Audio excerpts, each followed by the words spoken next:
Olá, eu sou o Dr. Vinícius Medina Lopes, sejam bem-vindos ao PodFert, é o podcast do Fert Group. É um espaço para a gente falar um pouco sobre ciência, sobre histórias que mudam vidas. E hoje estamos aqui com duas especialistas em reprodução humana, doutora Inês Catarini, que é especialista em reprodução humana assistida, médica, e nossa embriologista, doutora Amanda Monteiro. Então, hoje vamos falar sobre a segurança do paciente. Nosso podcast é o Protocolo de Segurança em Reprodução Assistida. Então, o que estamos falando em relação à segurança do paciente? Então, existem várias situações. A segurança quando vamos fazer a indução da ovulação, uma segurança na captação dos óvulos, a segurança dos gametas, óvulos ou espermatozoides no laboratório, e para isso trouxemos essas duas especialistas. Vamos começar falando a respeito das etapas do tratamento, né? Então, as etapas do tratamento no laboratório que exigem maior controle e rastreabilidade. Quais são essas, então, doutora Amanda? Acho que quando a gente fala de rastreabilidade, né, e segurança, a gente começa com o paciente quando ele entra na clínica no dia do procedimento, né? Então, a gente precisa ter uma excelente identificação dos pacientes. Então, o paciente recebe etiqueta, recebe pulseira de identificação. Depois, quando o paciente vai para o centro cirúrgico, para onde vai acontecer a coleta das amostras, todos os materiais que nós vamos utilizar, onde vai receber a amostra desse paciente, também são identificados, são checados, são conferidos, porque a partir do momento que o óvulo, o espermatozoide sai do corpinho, né, dos pacientes, todos eles têm a mesma carinha, o mesmo formato, então a gente precisa ter isso muito bem registrado e rastreável para a gente ter certeza que a amostra que a gente está usando é a amostra exatamente daquele paciente, né? E para isso, hoje a gente conta com diversos sistemas, né? Existem sistemas automatizados, existem sistemas, protocolos manuais que são realizados nos laboratórios para garantir, assim, a segurança do paciente e das amostras durante todo o processo. A gente lembra que os seres humanos estão sujeitos, né, a riscos, estamos sujeitos a riscos, e por isso mesmo que nós temos protocolos de segurança para que não aconteça nenhum tipo de troca, que é um dos grandes medos do paciente, que troca material, quando o marido vai coletar o sêmen, ele fica com medo de trocar com o sêmen de outra pessoa, né? Então nós temos protocolos de segurança justamente para que nada disso aconteça, né? Eu acho que nesse ponto é muito importante, acho que todos os três aqui viveram a evolução da reprodução humana no Sim. Brasil, né? Então, nós começamos numa era que o controle era mínimo, né? A gente não tinha esse controle, esses protocolos de segurança. E aí nós fomos aprendendo todos juntos, a vigilância sanitária veio junto conosco, e aí nós fomos criando. Então, hoje, um serviço de reprodução humana de qualidade, ele não funciona sem os procedimentos operacionais padrões, né? Então, a gente começa da identificação do paciente e toda a rastreabilidade, toda a cadeia, né, de custódia que esse paciente, que esse óvulo, que esse espermatozoide, que esse embrião passa, né, desde a entrada da paciente até ele sair do corpo da paciente, ser entregue ao laboratório. Então, esses protocolos, a gente foi muito sofrido esse desenvolvimento, né? Nós não éramos habituados a isso e tivemos que aprender a como fazer esse protocolo, mas ele é de extrema importância. Às vezes o paciente acha que é tudo muito burocrático, muito papel para preencher, nós achamos, mas a gente vê na prática, e isso vem lá do pessoal da aviação, né? Uhum. Como é importante os checklists e os protocolos de segurança para a gente garantir, então, que o tratamento vai ser feito mitigando todos os riscos possíveis que a gente puder, né? Exato, é isso que a gente faz, né? Então, quando a gente cria esses protocolos de segurança, quando a gente cria os nossos protocolos operacionais, né, para todos os processos que a gente realiza dentro do laboratório, não é simplesmente uma burocracia, né? O objetivo disso é que a gente trabalhe com segurança e tranquilidade e que os pacientes também tenham segurança e tranquilidade, sabendo que nós estamos manipulando as amostras deles da melhor forma possível. Então, eu tenho certeza daquilo que eu estou fazendo, eu tenho certeza qual é a amostra que eu estou manipulando, eu tenho certeza que o sêmen do marido da Joana é o sêmen do marido da Joana, que o óvulo da Joana é da Joana. Então, assim, eu tenho certeza que todo o processo que está acontecendo dentro do laboratório está sendo feito de forma correta. Isso dá segurança para nós profissionais que estamos dentro do laboratório, então isso faz com que a gente trabalhe com tranquilidade, com paz, com segurança, e também para o paciente. Então o paciente sabe que ele pode confiar no nosso trabalho, que está sendo executado da melhor maneira possível. Então isso também garante muita segurança para o paciente no momento tão delicado, né, do procedimento, que é fazer a coleta dos óvulos, fazer a fertilização in vitro. Bem, então os protocolos de segurança não envolvem a parte apenas laboratorial, então envolve a parte clínica também.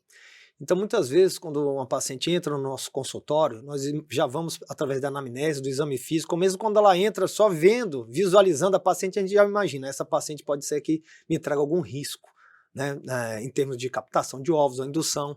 Então, doutora Inês, como é que você avalia essa paciente quando ela vem ao seu consultório e você imagina que você precisa ter um cuidado especial com essa paciente para que ela não tenha alguma complicação ao longo do seu tratamento? Vinícius, isso é um ponto muito importante. A gente não pode banalizar o procedimento, né? É um procedimento médico. E como qualquer procedimento médico, ele não é isento de riscos, né? Então, a anamnese e o exame físico, eles são partes muito importantes para eu poder identificar. Essa paciente tem um risco aumentado, por exemplo, de trombose, ou ela tem alguma doença, alguma comorbidade que aumenta o risco anestésico dessa paciente. Eu posso levar essa paciente para o meu bloco cirúrgico, eu preciso ir para uma estrutura que tenha algum cuidado a mais que essa paciente vai exigir, né? Existe algum risco de alguma infecção, alguma doença que eu posso piorar o quadro dela ou transmitir para o meu laboratório, eu preciso tomar os cuidados. Então, a anamnese, o exame físico e os exames que nós vamos fazer, os exames sorológicos, avaliar, por exemplo, as comorbidades, né? Eu costumo falar muito, e aí até a gente, às vezes, quando trabalha com os residentes, que a gente não pode burocratizar o processo, né? Então, a paciente está ali, eu não vou simplesmente preencher tudo que eu preciso, eu tenho que avaliar individualmente aquela paciente. Então, quais são os riscos para ela? Existem riscos na indução? Para ela, quais são os riscos e o que eu posso fazer para diminuir? Essa paciente é uma paciente que na hora que eu for para a coleta, para um bloco cirúrgico com ela vai ter um risco aumentado de sangramento ou de alguma complicação anestésica? E mais do que isso, né? E aí a gente separa as pacientes que vão simplesmente congelar óvulo das pacientes de fertilização in vitro. Existem riscos para a gravidez? Porque às vezes a paciente não tem risco durante o procedimento, mas ela vai ter uma gravidez de risco. E isso tudo tem que ser discutido e avaliado com a paciente ou com o casal, quando for o caso, para que a gente entre num tratamento ciente de todas as possibilidades, né? A medicina, ela exige isso da gente. Então, muitas vezes, quando a gente aplica um termo de consentimento, a gente vê um tanto de possibilidades ali, mas não é simplesmente assinar. A gente tem que discutir com a paciente, tirar todas as dúvidas e ver qual que é a melhor proposta para cada paciente individualmente. Eu listei aqui rapidamente algumas situações que a gente vê na nossa anamnese, por exemplo, pacientes que já tiveram trombose, a gente tem que pensar se a gente vai anticoagular, pacientes hipertensas, que muitas vezes a gente vai ter que trocar o antipertensivo dela antes de engravidar, essas pacientes com síndrome de ovário policístico, que têm um maior risco de ter uma hiperestimulação ovariana, isso pode acontecer, talvez a gente ainda converse um pouquinho sobre essa situação, a obesidade, que é um problema para a gente também no tratamento, e muitas vezes a medicação que ela está em uso, a gente tem que checar os medicamentos antes de iniciar o tratamento. Tem pacientes que estão fazendo uso de medicações que não poderiam, a gente pode até falar daqui a pouco também, já imagino que a Inês já sabe do que eu estou falando aqui. E tem a idade da paciente também, né? Então tem um limite muitas vezes da idade, porque isso está relacionado com as complicações, não só no tratamento, mas também quando ela engravidar. Né, Inês? Algum comentário? Não, exatamente. Na anamnese nós vamos identificar o risco, né? Então as pacientes têm muito medo, às vezes, por exemplo, de trombose, né? Ah, não, ela já teve uma trombose antes, ou ela tem uma história familiar muito importante, ou alguma doença que aumente o risco. Talvez eu vou ter que usar um anticoagulante durante a indução dessa paciente.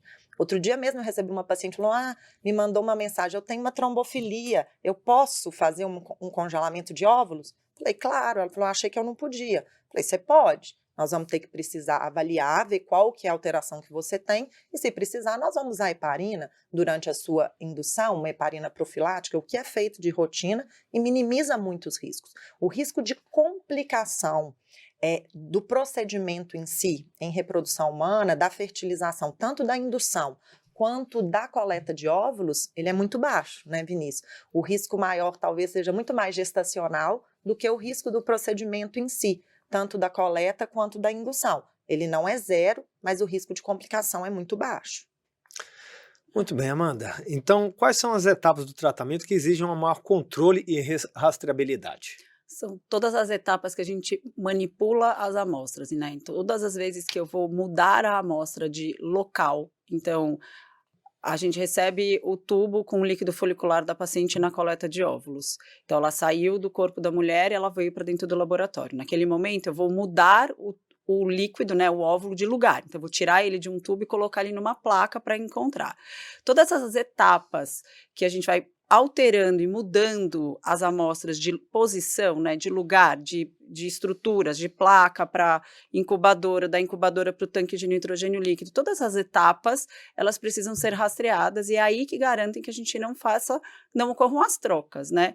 Além disso, a gente fala muito da troca, né, porque acho que é o maior medo que todos os pacientes têm das trocas de amostra biológica, né, nossa, não é meu filho, enfim, esses medos todos que envolvem o tratamento de reprodução humana, mas a gente vai muito além disso, né, Vinícius? Hoje, a gente controla o laboratório no máximo dele, né? Então, o que é controlar o máximo dele?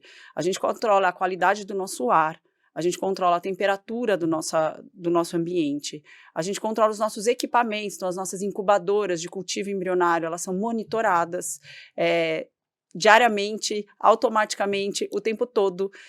A gente controla a nossa cadeia fria, que a gente chama, então, todas as nossas geladeiras que guardam os materiais que vão ser utilizados nas coletas e nos congelamentos, enfim.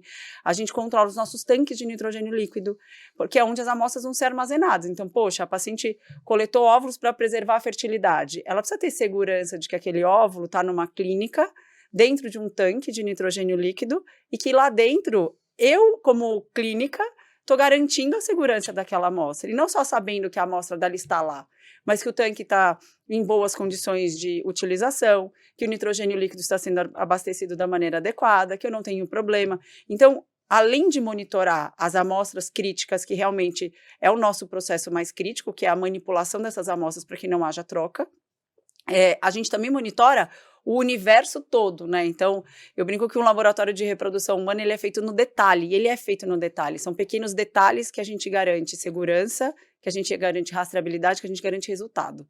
Então, as pacientes precisam se sentir seguras em relação a isso, porque é um ambiente que é altamente controlado por nós, né?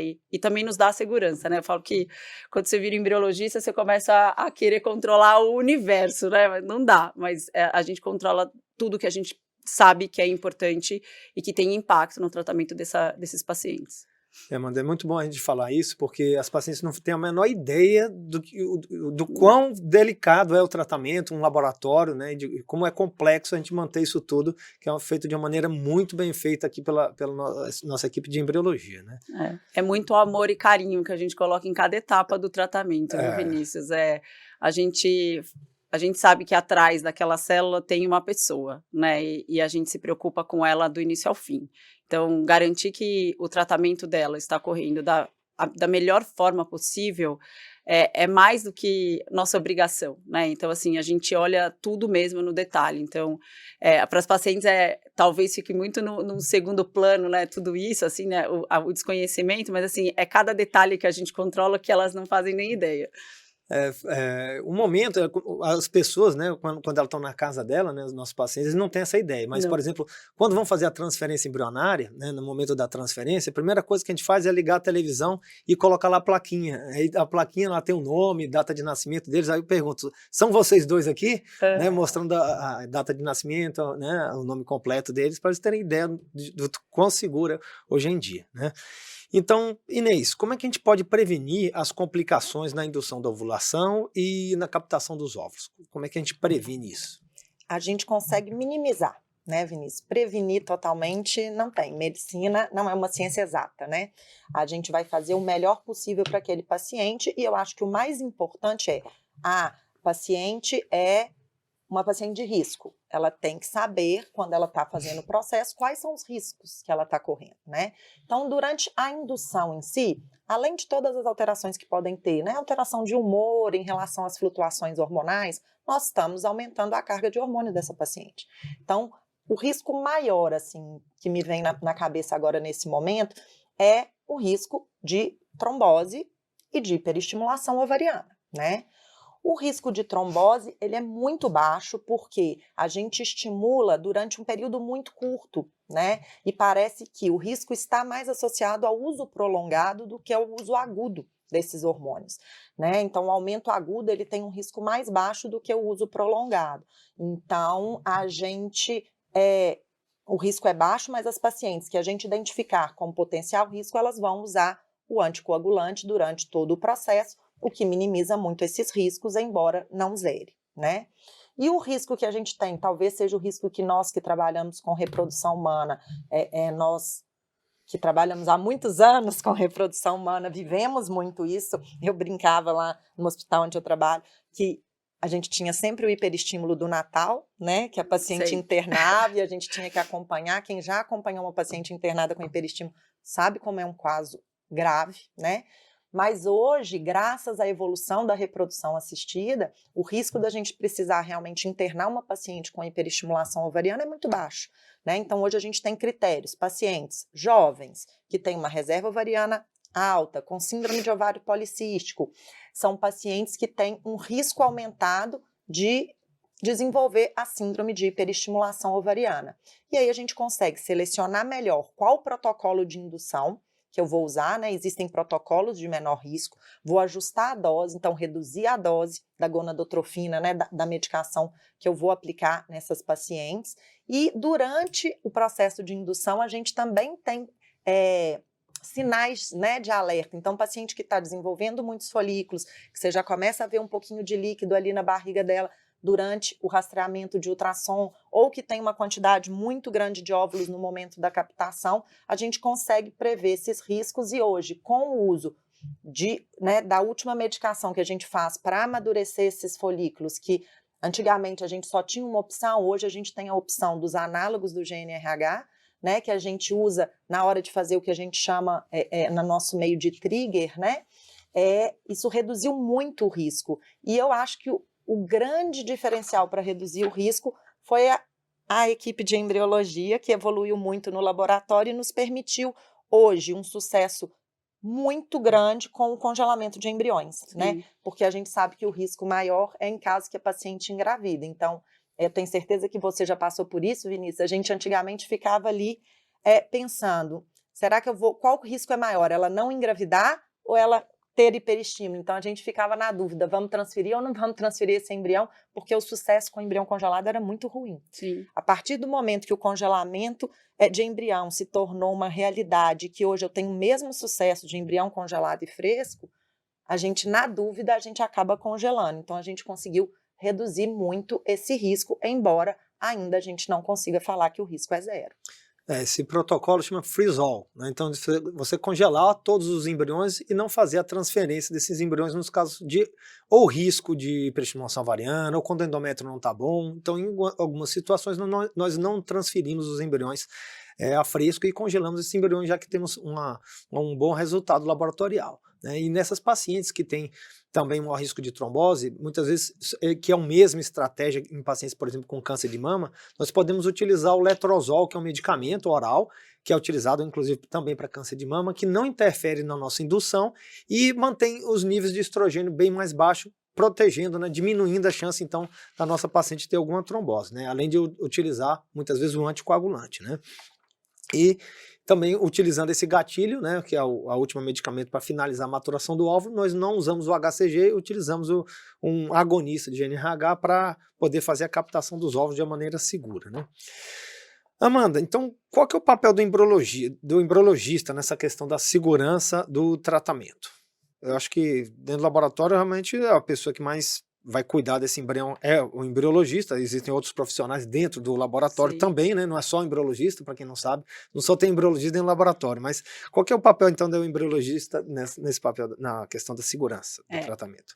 Nós somos responsáveis pelo controle de absolutamente tudo, né? É óbvio que a gente tem outros profissionais, a gente tem os nossos assistentes, a gente tem os nossos secretários, a gente tem a parte burocrática também, que é muito grande dentro do laboratório, mas o nosso papel como embriologista é garantir que o procedimento seja realizado dentro e seguindo todos os nossos protocolos operacionais padrão, e todas as regras que a gente coloca, todos os bloqueios que a gente coloca para que nada saia fora do que a gente pré-determinou como a melhor prática para aquele laboratório. Cada laboratório tem o seu padrão, né? Cada laboratório tem a sua maneira de trabalhar e o seu método de trabalhar, como eu falei no começo, a gente hoje conta com sistemas automatizados de rastreio de amostra, então, que você vai checando se aquelas amostras são exatamente daqueles pacientes ou não, mas quem não conta com esse sistema, não conseguia trabalhar, não confio nesse lugar? Não, né? A gente também tem protocolos manuais para fazer o mesmo tipo de rastreio. Então, o papel do embriologista, ele começa no dia anterior à coleta dos óvulos, né? Por que ele começa no dia anterior? Porque é no dia anterior que eu preparo tudo que vou usar nessa paciente que vai vir no dia seguinte fazer a coleta dos óvulos. Então, a gente identifica absolutamente tudo, a gente controla absolutamente tudo. Então, todos os materiais que vão ser utilizados naquele procedimento são controlados pelos embriologistas.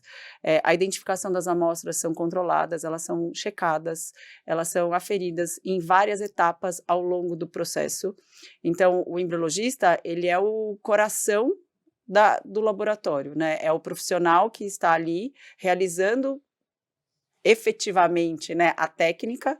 Então, a técnica da coleta dos óvulos, lógico, vocês médicos fazem a aspiração folicular no centro cirúrgico, mas a partir do momento que você me entrega esse tubinho com esse óvulo, todo o processo depois somos nós que realizamos, né? Então, assim, somos nós que fazemos o congelamento dos óvulos, somos nós que congelamos os embriões, somos nós que garantimos as taxas de sucesso desse óvulo, desse embrião descongelado. Então, o papel do embriologista, ele é o coração mesmo do laboratório, e ele é responsável por fazer todo esse controle do início ao fim. Quando a Inês falou, quando a gente fala com os residentes, quando eu falo com um aluno, né, você começa a falar de embriologia, a embriologia ela brilha aos olhos, porque realmente é uma área linda, né, o que a gente faz é bonito demais. E aí você mostra lá a técnica do congelamento de óvulos, você mostra a técnica da ICSI, da injeção do espermatozoide, o congelamento, a biópsia do embrião, você vai mostrando, os alunos vão enchendo os olhos, assim, né, aí eu falo, vocês gostaram? Gostamos, isso aqui é 10% do que a gente faz, 90% é rastreabilidade. 90% é o que a gente está procurando, é o que a gente está controlando, é as coisas que nós estamos olhando, fazendo para acontecer. Então, antes do procedimento acontecer, a gente tem um checklist gigante para ser feito, antes da amostra da paciente chegar no nosso laboratório. Então, a partir do momento que a amostra chegou, eu tenho um checklist que eu faço ao longo do processo dela, para garantir a segurança, a rastreabilidade e garantir que todo o meu processo está acontecendo da maneira controlada. Então, se houver um insucesso, o insucesso não foi culpa do laboratório, né? Então, assim, o laboratório sabe que, não foi bem, não fertilizou, o embrião não se desenvolveu, muitas outras coisas estão envolvidas, mas a qualidade do laboratório está garantida pela nossa rastreabilidade toda. Então, acho que é esse o papel do embriologista, é um papel pesado, né? Não é um papel leve, mas é um papel que a gente está muito bem acostumado a fazer e desempenhar muito bem. Então, acho que isso nos deixa muito felizes também, porque faz parte da nossa rotina. Eu falo que eu controlo até minha casa, né? Você começa controlando no laboratório, você termina controlando em casa. Mas é isso, a gente tem esse papel dentro do laboratório. Eu acho que o embriologista ele não é só o coração do laboratório, posso dizer que o embriologista é o coração da clínica, né? Como médico eu posso falar isso. Realmente ele é muito importante e, claro, o trabalho dele é muito minucioso e precisa também de atualizações científicas, né? E um embriologista não consegue fazer 30 ciclos só ele sozinho. Então, como é que o FERT Group age nesse sentido de cuidar da mente também do nosso embriologista? Como é que ele cuida da atualização científica do nosso embriologista? Agora mesmo, né? Acabamos de voltar de um congresso europeu, né? Então, 4 dos nossos embriologistas estavam presentes no congresso, participando das atualizações do que há de mais novo aí na pesquisa, né? Em reprodução assistida. A gente faz né? Agora, os próximos passos são o desdobramento do congresso para dentro do nosso time. A gente promove treinamentos contínuos para a nossa equipe. Então, acabamos de ter um treinamento sobre boas práticas laboratoriais com uma empresa. A gente está passando por um treinamento de melhoria e aprimoramento das nossas técnicas de congelamento com os fornecedores. Então, a gente está sempre estudando e se desenvolvendo ao longo disso, né? A gente dimensiona as equipes de acordo com o tamanho da clínica, então, com quantidade de ciclos que cada clínica faz, com não só ciclos, mas a gente também olha os procedimentos adicionais que a gente tem, porque a gente também tem muita burocracia, a gente também tem muita tecnologia envolvida. Hoje, graças a Deus, a gente conta com uma série de IAs que nos ajudam, né, com inteligência artificial, que nos ajuda nesse processo, e cada vez mais inteligência artificial vem vindo para ajudar a gente, e agora no congresso, assim, várias, né, que se conectam uma na outra, e você fala, nossa, eu aperto um botão, sai tudo pronto, em termos de burocracia. Eu acho que a gente a reprodução ela está evoluindo muito rápido, né? Então, lá atrás, quando eu comecei a trabalhar com reprodução humana, a gente montava o meio de cultura onde os embriões eram cultivados. Hoje a gente compra o meio de cultura de uma forma muito mais acessível, no Brasil principalmente, meios de excelente qualidade que você tem no mundo afora. Voltando agora do congresso, dá aquela sensação boa, eu estava até conversando com a Inês agora há pouco, aquela sensação boa de que, nossa, a gente faz certo, né? A gente faz igual os grandes fazem, né? Aquela síndrome que a gente tem de patinho feio, né? Não existe, porque eu faço igual, eu sei fazer, a técnica que você está executando eu já executo, então isso é muito legal, e é dessa maneira que a gente vai incentivando e treinando a nossa equipe, né? É aprimoramento contínuo, a gente não consegue parar de estudar, né? Então, assim, o embriologista está sempre estudando, assim como vocês médicos também, porque tem sempre coisa nova saindo, tem sempre novas descobertas acontecendo, e a gente segue nesse estudo eterno, né? Para melhorar as nossas taxas e melhorar também os nossos conhecimentos. Há menos de 10 dias nós voltamos aqui do Congresso Europeu, né? Estávamos lá Sim. em Londres, e realmente a coisa mais importante, eu acho que no Congresso, às vezes, não é mais importante, mas algo que a gente observa, às vezes nem aprendemos tanto, mas vemos, né? Podemos podemos constatar que fazemos o correto aqui no nosso dia a dia. Ô, Amanda, só uma coisa que às vezes o paciente, o próprio médico, que às vezes não está tão dentro do laboratório, não tem essa percepção, assim, é óbvio que todos os processos críticos têm dupla checagem e tudo, e a inteligência artificial chega para ajudar muito, mas se engana quem acha que a inteligência artificial poupa trabalho, né? Muitas vezes ela aumenta o trabalho.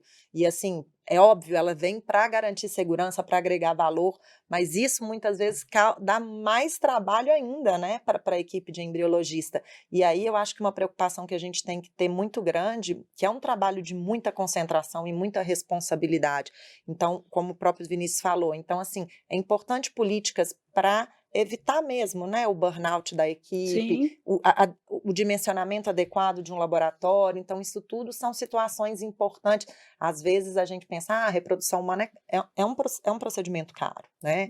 Ainda no Brasil ainda é um procedimento caro, mas a gente não vê por trás tudo que a gente precisa para estar entregando aquela coisinha ali microscópica que a gente só vê no microscópio para colocar no útero da paciente, né?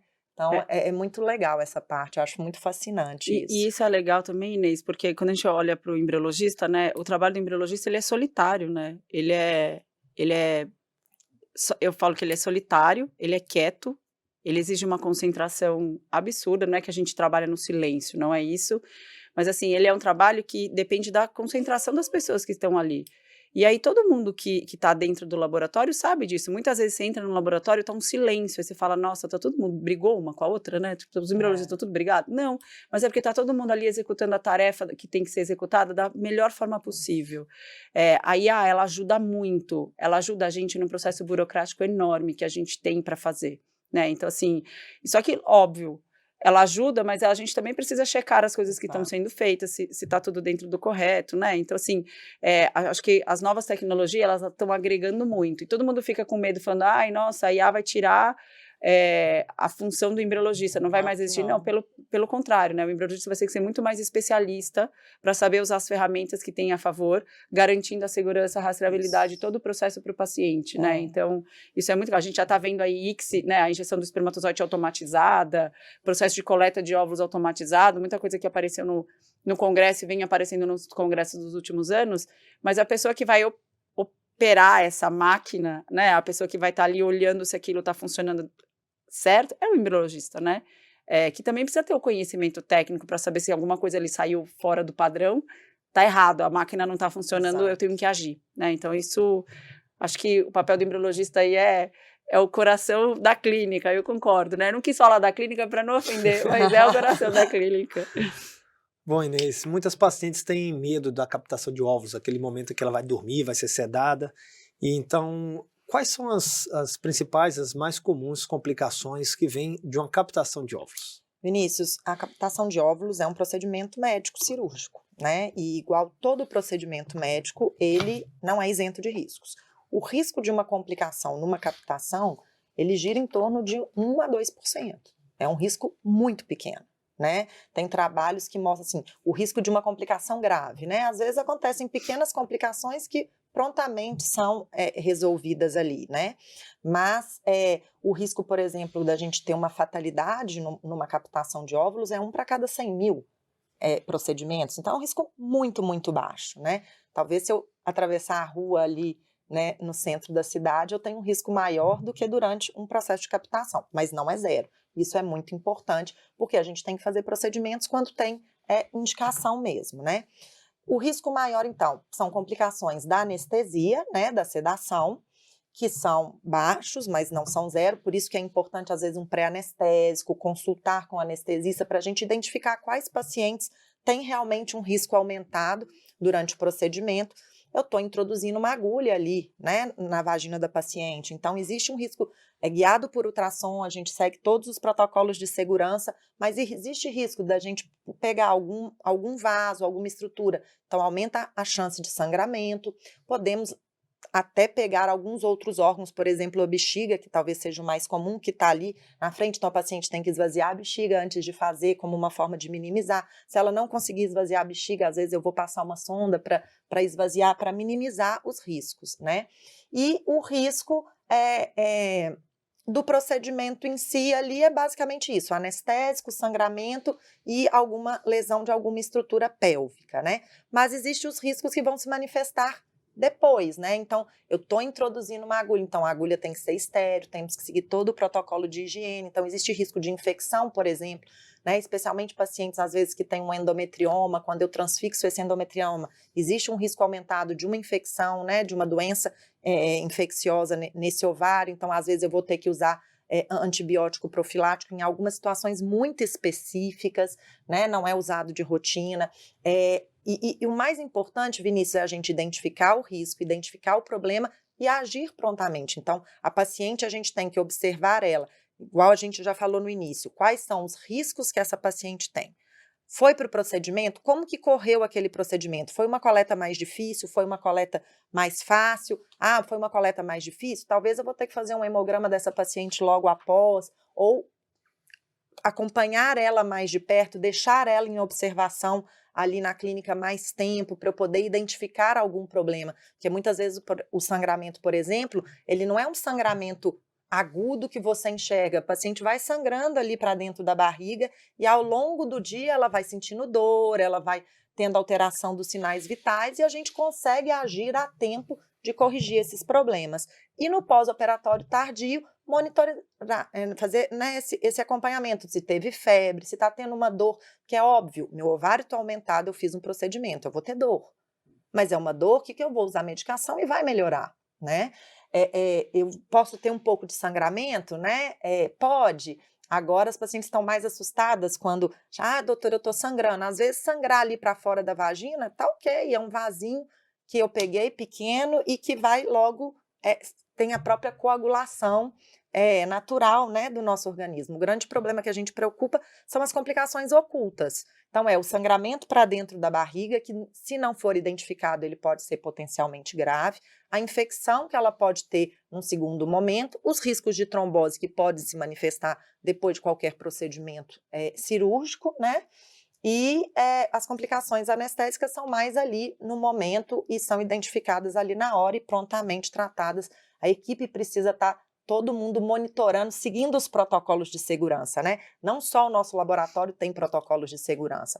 Então, nós, da parte médica, também temos os nossos protocolos. Então, por exemplo, antes da coleta, a paciente tem que ser identificada, ela tem que conferir, esse é o seu nome, tem alergia a alguma medicação, porque a gente tem sempre o risco de um choque anafilático, por exemplo, a uma dipirona, se a paciente for alérgica. Então, todo o protocolo de segurança, hoje a gente tem resoluções específicas para a segurança da paciente dentro de um bloco cirúrgico, né? E o passo a passo ele tem que ser seguido. Se a gente desvia o protocolo, às vezes a paciente fala, nossa, esse povo é chato, fica falando meu nome um tanto de vez, fica me perguntando a mesma coisa um tanto de vez, mas a gente tem que seguir o checklist cirúrgico, pré-cirúrgico, o pós-cirúrgico, depois que a paciente vai para casa, a gente precisa manter o contato, não é simplesmente ir embora. Então, eu tenho pacientes que às vezes moram fora, Vinícius, e me perguntam, eu não sei a sua experiência, você pode me dar a sua opinião. Sabe, posso ir embora depois do procedimento? Eu costumo brincar que as pacientes médicas são as piores, né? Porque querem dar plantão depois do procedimento. Falo, olha, sob recomendação médica, não. Por quê? Porque eu preciso te observar. você vai para um outro lugar distante, tem uma complicação, como que eu vou poder tratar? Né? Então, pelo menos ali naquela primeira noite, eu prefiro que elas fiquem na minha cidade para eu poder agir prontamente, né? Pode ir embora sem acompanhante? Não pode, é um procedimento médico, é um procedimento cirúrgico, né? Ah, esse povo é muito chato, quer me complicar a vida. Não é. Os protocolos de segurança existem para garantir a segurança da paciente. A gente não pode garantir que não vai ter complicação. O que a gente pode garantir é que nós vamos identificar e tratar da melhor forma possível, né? Hoje a gente, como você disse, é um procedimento bem seguro, né? E algo muito importante, a proximidade da paciente com o médico ou com a equipe que o assiste. Né? Então você está prontamente, né? Você está ali à disposição sempre que tiver um problema. Se você, né, após uma captação, sentir uma tontura, isso é estranho, né? Uma sensação de náusea, taquicardia, né? Um mal-estar. O médico tem que ser avisado, porque às vezes tem uma reação anestésica, às vezes é só alguma coisa assim da anestesia, ou pode ser realmente também um sangramento, que é o que a gente chama muita atenção, principalmente nas primeiras 24 horas. E nesse você estava contando aí, eu estava rindo aqui, porque amanhã eu vou fazer uma captação de uma paciente que mora na Bahia, né, no interior da Bahia, em Barreiras. E ela estava me pedindo, doutor, deixa eu ir embora hoje, deixa eu ir embora na sexta, amanhã é sexta-feira, eu vou captar ela amanhã de manhã, e ela já queria ir embora de imediato. Falei, não tem jeito. Por que eu não posso ir? Eu falei justamente do sangramento.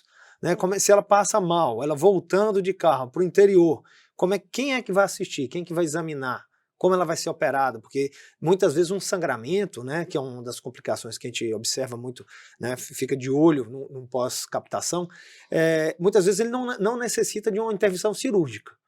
Né? Então, muitas vezes basta internar, às vezes hidratar, acompanhar, mas o médico precisa estar de olho, e não dá para a gente fazer isso, muitas vezes ela voltando de carro, de ônibus, para o interior do estado. Né? Então, essa é a questão. Uma outra complicação também que acontece, que pode acontecer não só de imediato após a captação, mas que vem da indução da ovulação, é a torção de ovário. Isso acontece muitas vezes depois de alguns dias, às vezes até depois de algumas semanas. Eu já tive 2 pacientes que engravidaram e depois torceram o ovário, a gente fez a cirurgia para distorcer o ovário e elas continuaram com a gestação também, seguindo normalmente, sem maiores questões, né? Por isso que é importante, assim, eu oriento a paciente, quando que a gente deve, né? A paciente de congelamento de óvulos é a mais rebelde, né? Porque a paciente da FIV, nós vamos manter o contato com ela, até ali ela vai saber o desenvolvimento dos embriões, então qualquer complicação a gente consegue agir mais fácil. A paciente do congelamento de óvulos congelou, ela quer ir embora e não quer voltar lá mais tão cedo. Mas assim, elas perguntam, doutora, quando que eu tô liberada para tudo normal? Quando menstruar. Menstruou, os hormônios baixaram, tudo, então ela já está mais de alta da gente. Óbvio que se ela tiver qualquer complicação depois, a gente ainda deve ser comunicado, mas é o período que a gente tem o maior risco de complicação, né? É até ela menstruar. E a torção de ovário, ela é uma realidade porque os ovários estão aumentados de tamanho, né? Então, sim, se você fizer uma atividade física mais intensa, você tem risco. Dependendo, né, numa relação sexual, existe um risco aumentado. Então, a gente precisa orientar as pacientes. Então, e muitas vezes, por exemplo, a gente falou da hiperestimulação ovariana, ela só vai se manifestar depois, né? Ela não necessariamente vai manifestar antes da coleta. Né? No dia da coleta, no dia seguinte, que é mais comum, porque é depois que a gente faz o trigger que ela vai ter, né, um quadro mais grave. Então, às vezes a paciente acha que é normal, tem pacientes que não querem nos incomodar, mas é importante reportar, né? Qualquer coisa que está saindo fora do normal, ela tem que ir na clínica, ela precisa ser avaliada, que não seja por mim, que seja pela equipe nossa, para a gente poder tomar condutas adequadas, porque também às vezes cai na mão de pessoas. A reprodução humana, ela é uma especialidade muito diferente para a grande maioria dos médicos, né? Sim. Então, existem complicações como hiperestimulação ovariana que o clínico nunca viu, né? Porque é raro e é totalmente diferente para eles. Então, a gente precisa trabalhar em conjunto com a equipe que está atendendo ali na urgência para a gente tomar a melhor decisão para a nossa paciente, né? É muito comum, após uma captação dos ovos, sentir um incômodo embaixo do ventre. Isso faz parte do procedimento. E nós passamos, após uma captação de ovos, ou um analgésico, para aquelas pacientes que não vão fazer transferência de embrião, podemos passar alguma coisa até mais forte, anti-inflamatórios e tudo. O que não é comum é a paciente utilizar esses medicamentos, caso sinta incômodo, e a dor não melhorar. Então, uma dor progressiva, apesar do uso de medicamentos, tem que ser informado de imediato ao médico assistente. E uma das coisas que, às vezes, é um erro que infelizmente às vezes acontece, como você falou, Inês, a paciente não querer incomodar o médico e ir na emergência. Isso é um problema sério. né? Então, porque o ginecologista de uma emergência, ele não está preparado para atender uma paciente com complicação vindo de reprodução assistida. Então, o ideal é que o médico que atenda essa paciente, né, no caso de uma dor que não resolve, alguma complicação, que seja um médico da equipe de reprodução humana. Ela pode ir na urgência, porque às vezes não conseguiu contato, mas comunica ao médico, e o médico precisa trabalhar em conjunto com a equipe que está atendendo ela para poder tomar decisões mais adequadas. Vocês falando assim dá até medo, né? Você fala, nossa, não vou fazer o processo. Isso é raro, né? Quando a gente tá falando, que a gente tá falando que isso é raro, né? Menos de 1% tem complicações graves, tá? Então, assim, é um procedimento... O que a gente mais ouve das pacientes, Amanda, é assim, nossa, foi muito mais simples do que eu imaginava. Então, tem muito menos efeito colateral do que a gente pensa. A grande maioria das pacientes passa sem problema nenhum. E sim, eu já tive pacientes rebeldes que foram trabalhar à tarde depois da coleta. E não foi uma nem duas, não. Foram várias. Não é uma recomendação médica pelos riscos que podem envolver. Mas, às vezes, a paciente está se sentindo tão bem que ela acaba fazendo essas coisas exatamente porque é um procedimento rápido, né? A coleta de óvulos dura ali 15 minutos, é um procedimento rápido, o tempo de anestesia é curto, né? Então, por isso que o risco de complicação anestésica, por exemplo, é muito baixo em comparação a outros procedimentos médicos, porque é um processo muito rápido e com um risco muito pequeno, mas não é risco zero. Então, né, o objetivo aqui é falar da segurança dessa paciente. Então, começa da anamnese, da primeira consulta, da identificação dos riscos, passa pelo procedimento de coleta, vai pelo laboratório e pela gravidez, né? Que também não é isenta de riscos, muitas vezes, dependendo das comorbidades da paciente. Sim. Então, a gente precisa passar por todo esse processo. E eu acho que o mais importante, quando a gente fala em segurança, seja do paciente, do laboratório, é seguir protocolos. Sim. Protocolos existem ali para a gente seguir e para garantir a segurança de todo o processo, por mais chato que ele seja, por mais burocrático que ele seja. Então, o meu protocolo é entrar em contato com a minha paciente no dia seguinte, então eu vou entrar em contato com todas as pacientes. A gente não pode ter esses desvios de protocolo, porque isso é quando complica, né? Quando a gente quer ajudar a paciente a ir embora para a Bahia, é a hora que complica. Então, a gente não pode, infelizmente, né? Toda vez que a gente vai fazer um procedimento, né, e hoje todas as complicações devem estar nos termos de consentimento, a gente tem que falar o que pode acontecer, né? Exato. Porque a paciente pode falar assim, eu não sabia, não, ela tá sabendo, né, ela tem que saber. A gente tá falando de complicações aqui, mas realmente não é frequente, né? A Inês fala 1 a 2% de complicações graves, mas eu posso dizer que é muito menos, é muito menos que isso. Eu já fiz mais de 3.000 captações, tenho 24 anos que eu trabalho com reprodução, eu internei 3 pacientes por sangramento. Dessas eu tive que operar 1.